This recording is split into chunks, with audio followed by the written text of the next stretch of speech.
로마 카톨릭이 치는 연막을 다시 살펴보도록 하겠습니다. 인용한 성경은 한글 킹제임스 성경입니다. 로마 교황은 미국에 방문했을 때 미국인들이 자선을, 즉 자비를 베풀지 않는다고 그들을 꾸짖었습니다. 가난한 사람들에게 자신의 것을 나눠줘야 한다고 말입니다. 자, 그런데 1980년에 이탈리아에서 지진이 일어난 적이 있습니다. 교황은 그 폐허가 된 지역을 방문해서 몇몇 가난하고 상처 입은 이탈리아 사람 곁으로 가서 그의 머리에 자신의 손을 얹고 성호를 그으며 그 사람을 축복하고 걸어 나왔습니다. 뉴스에서는 그 재난에 대해서 말을 했습니다. 미국의 다음 대통령이 될지도 모르는 케네디 상원 의원에게 카메라 앵글을 맞췄습니다.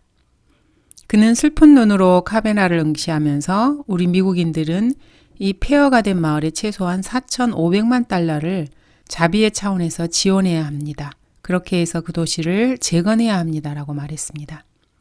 자, 그렇다면은 로마가 미국의 지원을 받을 만큼 그렇게 가난한 도시입니까? 아브로 맨하탄에 져서 억만장자 바티칸이라는 책에서 몇 가지 인용을 한번 살펴보도록 하겠습니다.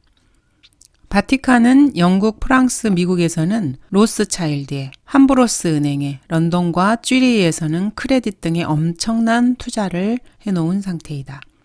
미국에서는 모건은행, 체이스 맨하탄 은행, 뉴욕 제일은행, 은행 신탁회사와 그 외에 여러 곳에 투자를 하고 있다. 그것도 아주 큰 투자를.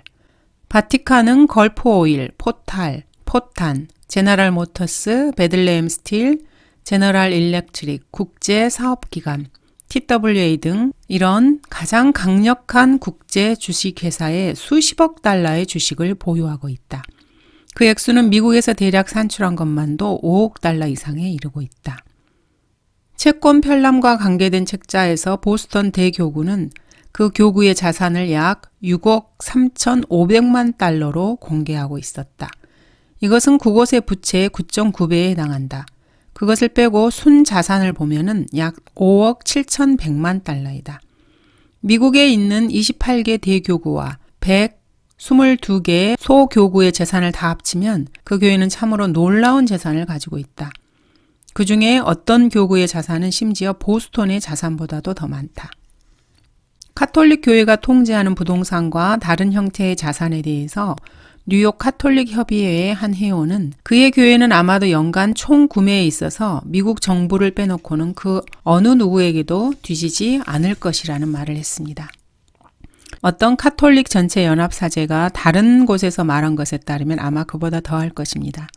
그는 카톨릭 교회는 미국에서 가장 큰 주식회사임이 틀림없다.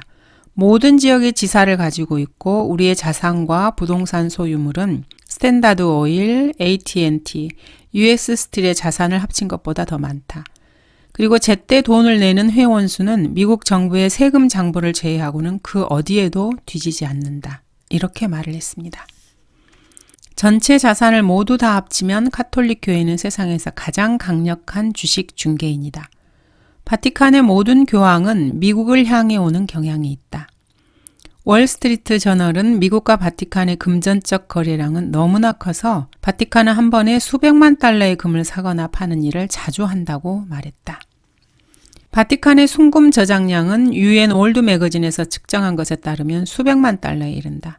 이 엄청난 양의 금이 미 연방준비은행의 금 저장소에 저장되어 있다. 또한 영국과 스위스 은행 등에도 나머지 금을 저장해 놓고 있다. 그러나 이것은 바티칸의 재산의 일부에 지나지 않는다. 미국에 있는 자산만 해도 미국의 5대 기업의 자산을 합친 것보다 더 많다. 거기에 모든 부동산과 자산, 주식, 해외에 있는 채권 등을 더하면 카톨릭 교회의 부는 너무나 엄청나서 도저히 평가할 수조차 없다. 카톨릭 교회는 현존하는 가장 큰 재정적 권세를 가진 부의 축제자이며 자산 소유자이다. 바티칸은 지상의 그 어떤 단일단체나 주식회사, 은행, 거대 기업, 정부나 주보다 더 많은 물질적인 부를 소유하고 있다. 이 엄청난 부를 지배하는 가시적 통치자인 교황은 결론적으로 20세기의 가장 부유한 사람이다. 수십만 달러라는 돈의 관점에서 보면 그가 얼마나 가치가 나가는지 실제로 그 누구도 평가할 수 없다.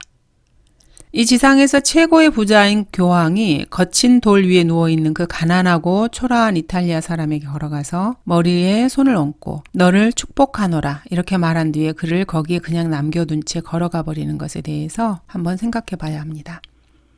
그는 위선자들의 우두머리입니다.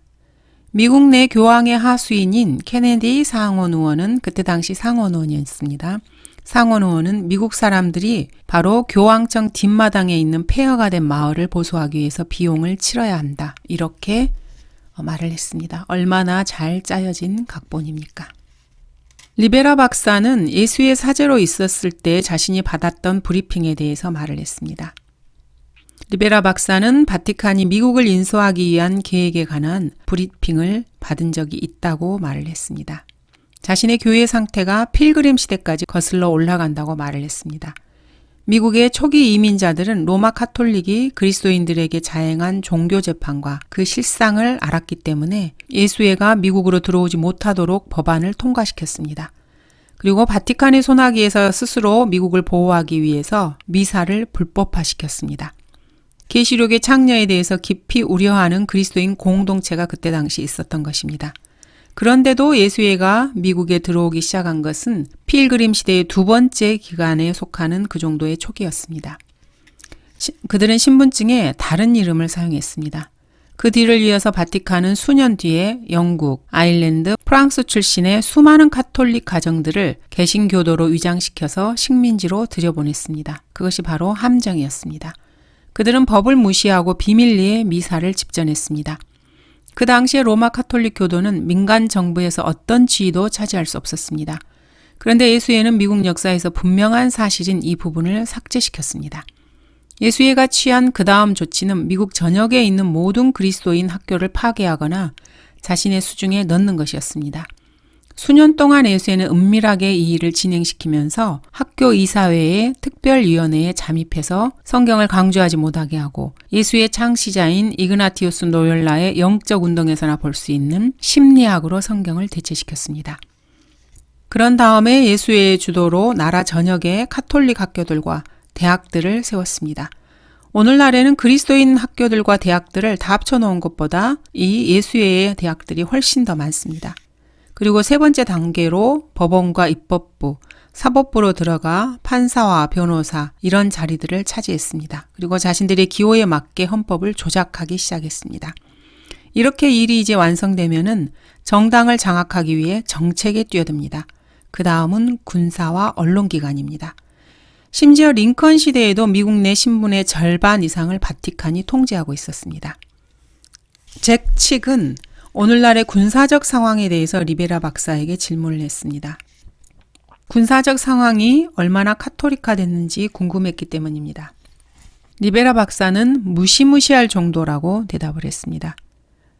그 다음에 잭 칙은 정치적 상황에 대해서 리베라 박사에게 물었습니다. 리베라 박사는 정치는 더 심하다고 말했습니다. 그 다음에 사법부에서의 카톨릭의 영향력에 대해서 질문을 했습니다. 리베라 박사는 머리를 흔들면서 이 영역에서도 예수의 침토가 심해서 매우 고통스럽습니다.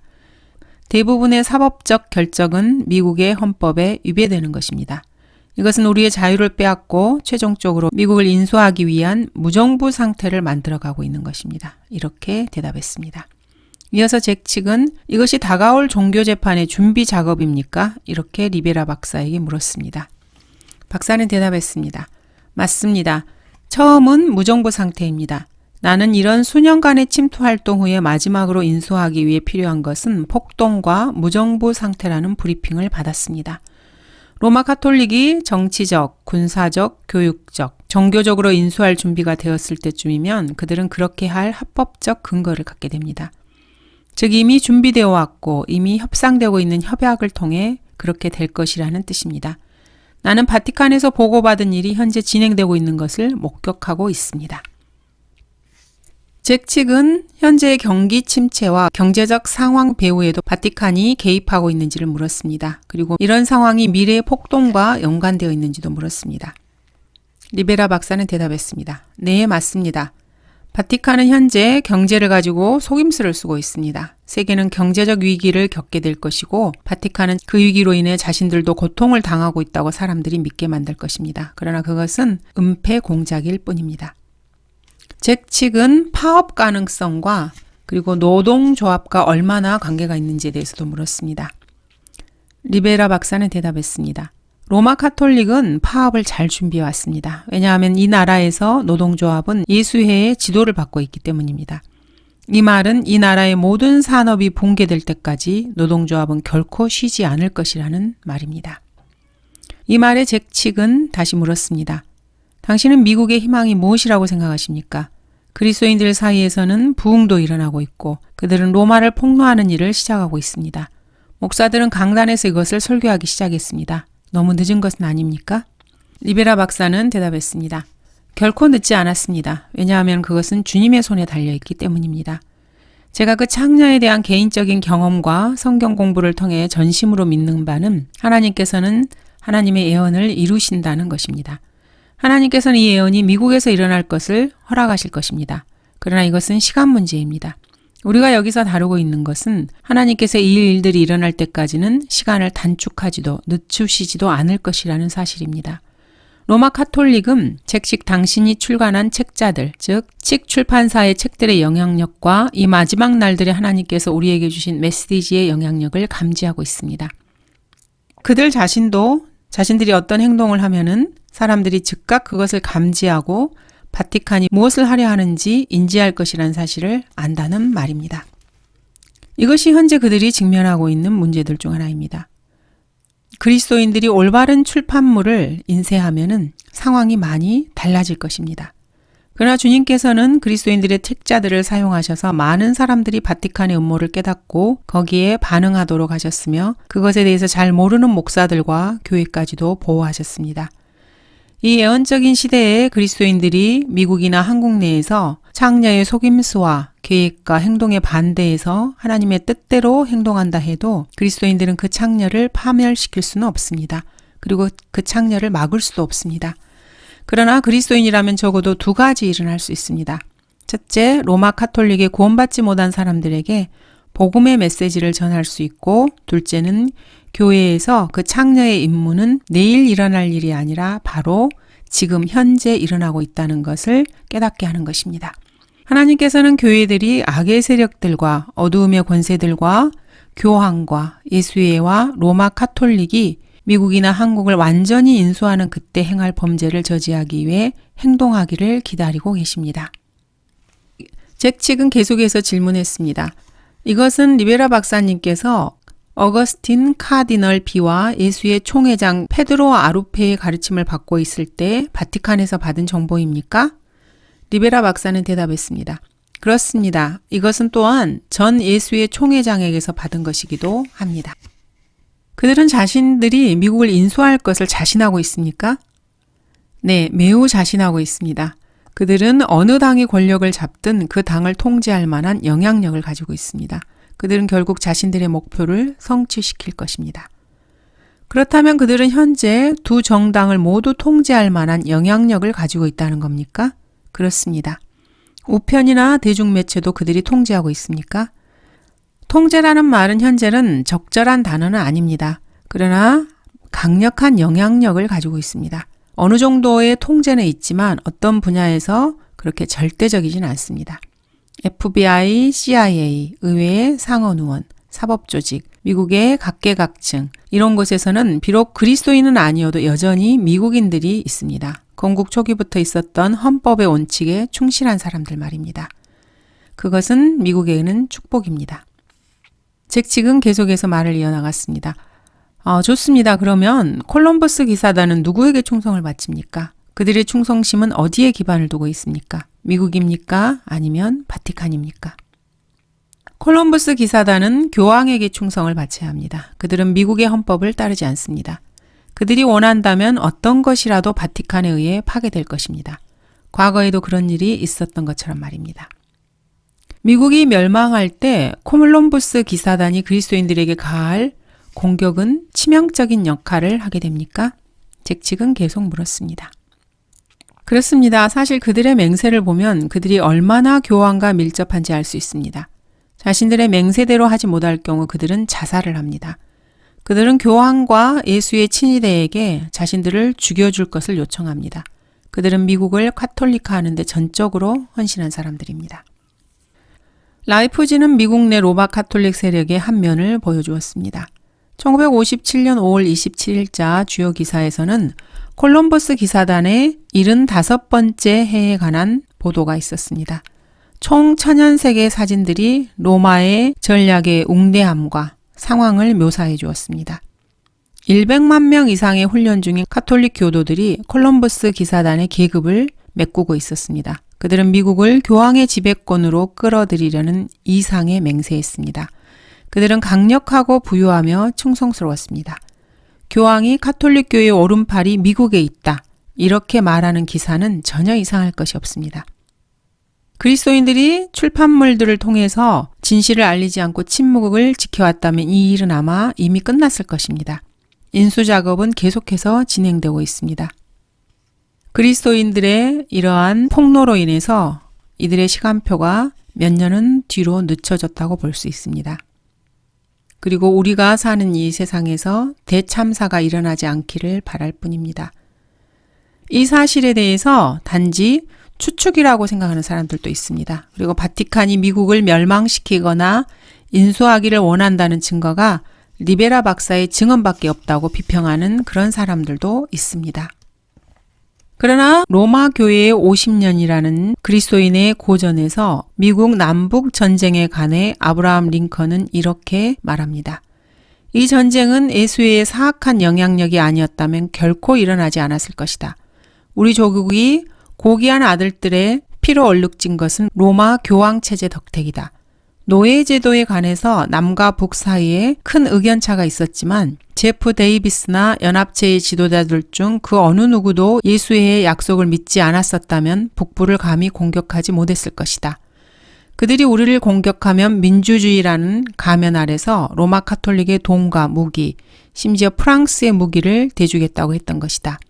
이 전쟁에서 흘린 피와 눈물에 대해서 그들이 책임이 있다. 그들이 큰 역할을 했다는 것을 사람들이 깨닫게 되면 미국 내 로마 카톨릭의 사제들과 주교들과 수도승들은 참으로 가련하게 될 것이다. 나는 이 주제에 관해서 내가 알고 있는 것을 드러내지 않을 것이다. 왜냐하면 사람들이 이 사실에 대한 전모를 알게 되면 이 전쟁은 종교전쟁으로 바뀔 것이고 즉각적으로 10배나 더 심한 포악과 피를 흘리게 될 것이기 때문이다. 모든 종교전쟁처럼 무자비한 전쟁이 될 것이다. 북부와 남부의 개신교도는 예수의 해와 사제들을 뿌리 뽑기 위해 분명히 연합할 것이다. 이 공화국을 파괴시키기 위해서 로마에서 획책한 계획들에 대해 모스 교수가 내게 해준 말을 듣는다면 아마 그렇게 될 것이다.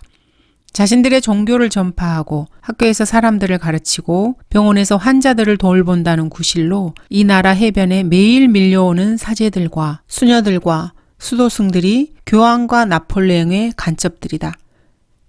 이들은 유럽의 다른 군주들의 밀사에 지나지 않으며 우리의 체제를 위태롭게 하고 국민들의 마음을 우리 헌법과 법에서 떼어놓고 학교들을 파괴하고 그들이 아일랜드와 멕시코와 스페인 그리고 자유롭게 되기를 원하는 사람이 있는 곳에서는 어디나 그랬던 것처럼 여기서도 무정부 상태를 준비하고 있다는 것을 사람들이 알게 되면은 그런 끔찍한 일이 벌어질 것이다. 아브라함 링컨 대통령은 또 이렇게 말했습니다. 어떤 사람이 증오하고 저주하고 파괴하기로 맹세한 것을 그에게 준다는 것은 터무니없는 일이 아닌가. 로마 교회는 양심의 자유를 증오하고 저주하며 할 수만 있다면 그것을 파괴하지 않는가. 나는 가장 고상하고 가장 폭넓은 최상의 의미에서 양심의 자유를 지지한다. 그러나 교황과 그 추종자들과 카톨릭 교도들이 그들의 공예와 신학과 교회법을 통해 자신들의 양심은 자신들에게 기회 있을 때마다 나의 아내를 불태우고 나의 자녀들을 목조르고 내 목을 자르도록 명령한다 라고 말하는 한 그들에게 양심의 자유를 줄 수가 없다. 오늘날 사람들은 이런 것을 이해하지 못하는 것처럼 보인다.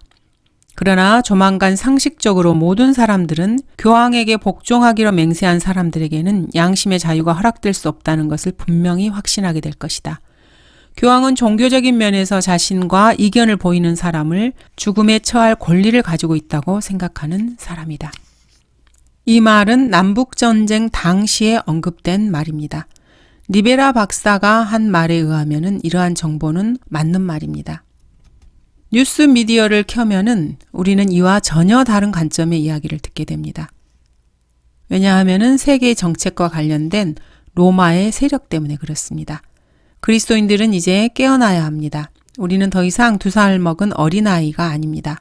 목사들도 깨어나야 하고 집사들과 교회 회원들도 깨어나야 합니다. 깨어나지 않으면 그리스도인들의 자녀들이 수년 내로 파괴될 것입니다.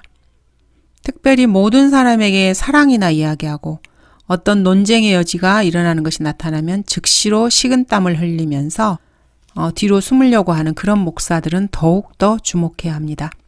로마 사제들이 그런 목사들과 성경교사들을 존중할 것이라고 생각하십니까? 로마는 그리스도인들이 서 있는 그 기반을 미워하고 그리스도인들을 경멸할 뿐입니다. 그들은 그리스도인들의 발밑을 비밀리에 들여다봅니다. 1949년에 전 예수의 사제가 캘리포니아에 있는 유뱅크 목사에게 이런 말을 했습니다. 즉, 바티칸이 미국을 통제하게 되면 모든 목사와 그 가족은 머리에 총을 맞게 될 것이라는 그런 말을 말입니다. 잭 칙은 사제들이라는 책을 100명의 지역교회 목사들에게 보냈습니다. 그 중에서 잭 칙에게 화답할 용기나 예의를 가지고 있는 사람이 몇 명이나 된다고 생각하십니까? 잭 칙에 따르면 단 한 명도 없었습니다. 성경은 심판이 하나님의 집에서부터 시작된다고 말씀하십니다. 그리스도인들이 깨어나지 않으면은 바로 그 자리에서부터 시작될 것입니다. 목사들이 진정으로 하나님을 사랑하는 사람이라면 하나님의 사람처럼 행동하고 강단에서 하나님의 말씀을 선포해야 합니다. 이 영적 전쟁의 취약지는 지옥의 세력을 지지해주는 강단에 있습니다. 교회가 일단 굴복하고 넘어가게 되면 미국이나 한국이나 지하교회가 생길 것입니다. 그러면 그리스도인들은 생쥐처럼 사냥을 당할 것입니다. 유고슬라비아에서 보여줬던 것과 마찬가지로 자비를 보여주지 않을 것입니다. 7살짜리 아이를 죽이는 것이 죄가 아니라고 사제가 말한 적이 있습니다. 그때는 그런 일이 여러분에게 닥치면은 누가 여러분을 보호해 줄 것입니까? 한국입니까? 미국입니까? 어디로 도망갈 것입니까? 지옥으로 갈 것입니까? 하늘나라로 갈 것입니까? 그때는 이미 나라가 사라져버린 뒤일 것입니다. 해외로 도망을 갈 것입니까? 세상 그 어디에도 숨을 곳은 없습니다. 사실 그들은 지금도 하나하나 사냥을 하고 있습니다. 갈 곳이 없습니다. 주님께로 가는 길 외에 다른 것은 없습니다. 사실 그리스도인들은 지금 본인은 모르지만은 이 세대에 살고 있는 그리스도인들은 면도날 끝에 서 있는 것과 같습니다. 시간이 없습니다. 지금은 그리스도인들의 무릎으로 살아갈 때입니다. 어리석은 행동을 하며 돌아다니는 일을 멈춰야 할 때입니다. 경건한 채 하는 것도 이제 그만둬야 할 때입니다. 목사나 성경교사들, 신학자들이 로마에 대항할 용기가 없다면은 그리스도인들이 이러한 정보를 그들에게 알려줘야 합니다. 목자는 자신의 양들에게 이것을 알게 할 책임이 있습니다. 목사가 그렇게 하지 못한다면은 그것을 알고 있는 그리스도인들이 직접 맞서야 합니다. 그리스도인들은 지금 전쟁 중입니다. 그러므로 그리스도인들이 구령하는 교회로 돌이키지 않는다면은 그 큰 창녀는 그리스도인들과 그리스도인들의 후손들, 이들을 아침 식사거리로 삼켜버릴 것입니다. 성 바돌로메의 대학살 기간 중에 파리의 밤공기를 가득 메웠던 비명소리를 그리스도인이라면 여러분은 잊어서는 안 됩니다. 아일랜드에서 임신한 어머니들이 나뭇가지에 묶인 채 자비를 구할 때 개들이 태어나지도 않은 아기들을 향해 이 그리스도인 여인들을 살해하라고 그들의 사제들이 억지 웃음을 짓는 광신자들의 손에 쥐어준 피 묻은 칼을 그리스도인이라면 결코 잊어서는 안 됩니다. 팍스의 순교사에 있는 참 그리스도인들의 대학살을 잊어서는 안 됩니다. 바티칸은 그리스도인들이 그리고 세상이 그것을 잊어버리기를 원합니다. 유고슬라비아에서 일어났던 일을 기억하십니까? 1940년 카톨릭 사제들이 죽창으로 아이들을 찔렀을 때 고통 중에 외치던 그 비명소리 말입니다. 그리스도인은 결코 그것을 잊어서는 안 됩니다. 그런 공격이 있기 바로 전에 마치 오늘날과 같이 평화와 사랑과 호의의 때가 있었다는 것도 잊어서는 안 됩니다. 미국 내 100만의 콜럼버스 기사단이 미국을 교황 통치국가로 만들기 위해 맹세한 것을 잊어서는 안 됩니다. 하나님께서 우리 그리스도인들을 도우시기를 바랄 뿐입니다. 그런 일이 여러분이 살고 계신 바로 그곳에서는 일어나지 않을 것이라고 생각하십니까? 아닙니다. 역사는 되풀이됩니다. 정신을 차리고 영적 군사의 자세를 취하고 구원의 투구와 믿음의 방패와 성령의 칼로 자신을 무장하고 어두움의 세력들이 지금은 억제하고 있음을 깨달아야만 합니다. 그리스도인이라면은 그리스도인에게는 공동의 적이 있습니다. 그리스도께로 돌아가서 자신들의 지도자에게 배반당해온 귀중한 로마 카톨릭 신도들에게 자비와 연민을 보여줘야 할 때입니다. 그리스도인들이 그렇게 하지 않으면은 그들의 피가 그리스도인들의 손에서 발견될 것입니다. 우리의 싸움이 그들의 지도자들에게 배반당한 로마 카톨릭 교도들과의 싸움이 아닌 것을 알아야 합니다. 그리스도인들의 전투 대상은 창녀들의 어미요 땅에 가증한 것들의 어미인 계시록의 창녀입니다. 하나님께서는 그리스도인들에게 이 체제를 공격하라고 말씀하십니다. 그리스도인의 임무는 그 창녀의 얼굴에서 가면을 벗겨내어 불쌍한 로마 카톨릭 교도들이 자신들이 실제로 누구에게 얽매여 있었는지를 알 수 있게 하는 것입니다. 그 속박은 모두 지옥불로 곧장 가게 되는 그런 속박입니다. 그들은 자유롭게 되어야 합니다. 그 해답은 그리스도 안에 있습니다. 마리아도 그 해답이 아닙니다. 로마 카톨릭에서 던져대는 온갖 비성경적 쓰레기들도 결코 해답이 아닙니다. 그들을 오직 그리스도께로 이겨와야만 합니다. 그리스도인이라면 목사들이나 교회나 교단을 기쁘게 하는 것이 목적이 아닙니다. 그리스도를 기쁘게 해드려야 하는 것이 바로 목적입니다. 이것은 사실 주님의 전쟁이고 주님의 전투입니다. 주님께서는 이 전쟁에서 그리스도인들을 축복하셨습니다. 때로는 그 수를 늘려주기도 하시고 동역자를 주시기도 하십니다. 하나님께서 이 전쟁을 위해서 군대를 소집하고 계시기 때문입니다. 이 전쟁에서 사악한 창녀 로마 카톨릭의 정체를 알리고 그 안에 있는 사람들을 구해내는 것이 급선무입니다. 그들의 혼을 이겨오는 것 바로 그것입니다. 카톨릭 교도들에게 돌을 던질 필요는 없습니다. 그리스도인은 결코 나치가 아니며 KKK단도 아닙니다.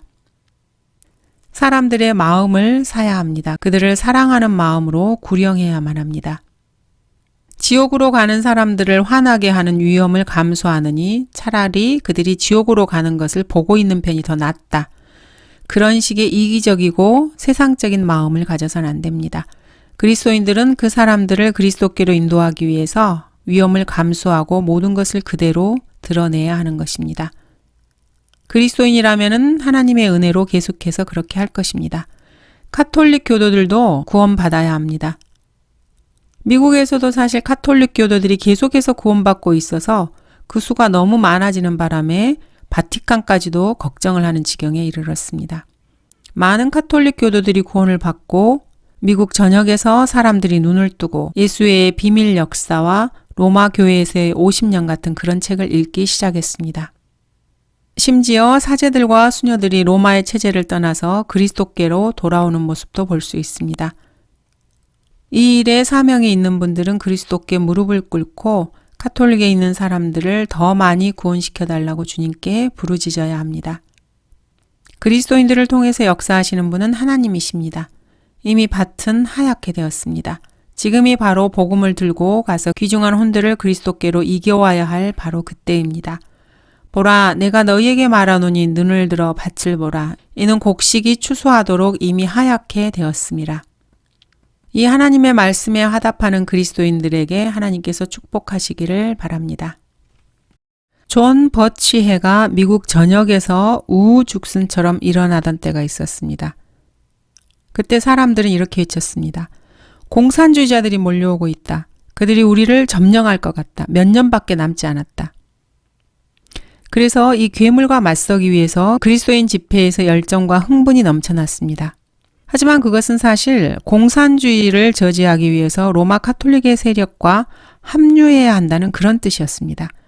그것은 바티칸의 움직임에서 그리스도인들의 눈길을 돌려서 세계 지배에 박차를 가하려 했던 엄청난 연막이었습니다. 지금 현재도 그것이 이름만 바뀌었을 뿐 계속해서 다시 진행되고 있습니다. 최근에는 뉴에이지 운동으로 불리기도 합니다. 온 세상이 그 미혹에 넘어가고 있습니다. 그 배후에는 누가 있습니까? 가증한 것입니다. 성경은 그리스도인들에게 가증한 것들의 어미가 계시록 17장의 창녀인 로마 카톨릭 체제라고 말씀하고 계십니다. 예수회와 일루미나티. 일루미나티는 계시를 받았다고 자인하는 신비교파나 마찬가지입니다. 오프스데이, 메이슨 등 이런 단체들이 이미 활동을 하고 있습니다. 그 결과는 그리스도인의 눈을 돌려서 바티칸에서 다른 곳으로 돌리게 하는 것입니다. 이것은 또 다른 엄청난 연막이 될 것입니다. 이들은 자신들의 목적을 달성하기 위해서 이러한 운동을 비밀리에 이용하고 있을 뿐입니다. 풀톤 신주교는 과거에 공산주의를 공격했습니다. 그것은 단순히 부산물에 불과하지만 그들은 그들의 목적을 달성하기 위해 공산주의를 신랄하게 공격한 것입니다. 카톨릭은 뉴에이지 운동을 공격하기 위해 그리스도인들을 함께 규합시키려고 하고 있습니다. 그리스도인들은 이미 이 문제에 관해서 달궈진 상태입니다. 예수회는 이를 비웃고 있습니다. 그리스도인들을 이용하는 것입니다. 감사합니다.